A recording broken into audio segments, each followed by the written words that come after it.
어디가 더 비쌀까요? 이쪽이 더 비쌀까요? 네, 이쪽이 더 비쌀 것 같아요. 제가 보기에도 딱 보기에 이쪽의 주택이 더 비싸 보입니다. 그리고 아마 전체 가격으로는 아마 여기가 빌리기 더 비싸겠죠.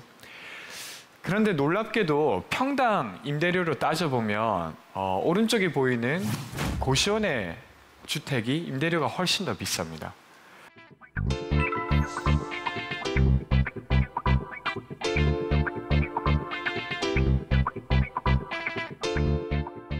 어쩌면 월세가 부담이거나 보증금이 없어서 마지막으로 선택할 수밖에 없는 고시원이라는 주택이 훨씬 더 비싼 것이죠. 그리고 돈을 물려받지 못한 사람은 평생에 걸쳐 훨씬 더 많은 돈을 내고도 더 열악한 주택에 살아가야 되는 건 또 아닌가 이런 생각도 합니다.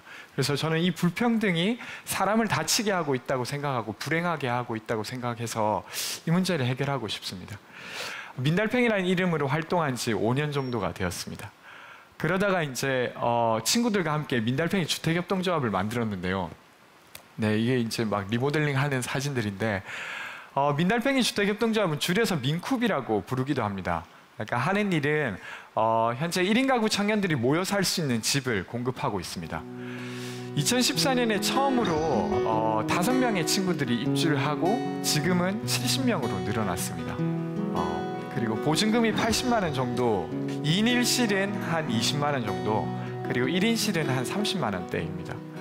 엄청 싸진 않는데 그래도 주변에 비해서는 훨씬 더 싼 편이죠. 게다가 이제 고시원 방 같은 게 아니라 어떤 집 같은 이런 건데, 혹시 여기 옛날에 남자셋 여자셋이라는 시티콤 혹시 아시는? 네, 나이가 좀 있으시군요. 네. 그 젊은 친구들은 모를 수도 있는데 하여튼 그런 시티콤이 있었고 거기 나오는 집이 있었는데 그런 집을 생각하셔도 좋을 것 같습니다.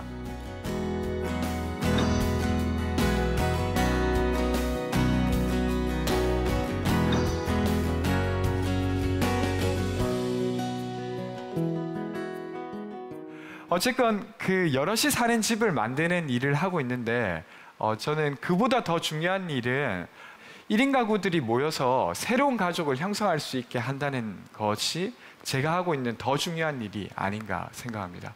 혈연 가구가 아니라 삶을 나누는 어떤 가족을 형성하게 하는 것이죠. 2014년에 청년 800명에게 물어봤습니다.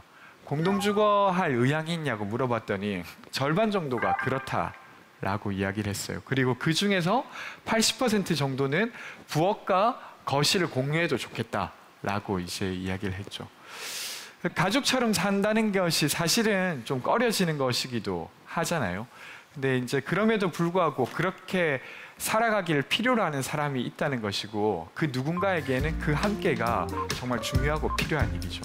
네. 어쨌든 제가 하는 일은 그렇게 새로운 가족을 탄생시키는 일입니다.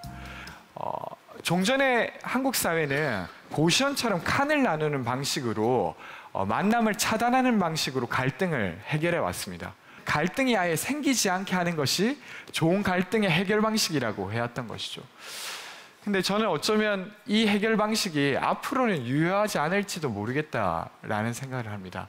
그러니까 우리가 겪고 있는 주거 문제 그리고 외로움과 고독 문제를 그런 방식으로 갈등을 다루는 것이 KBS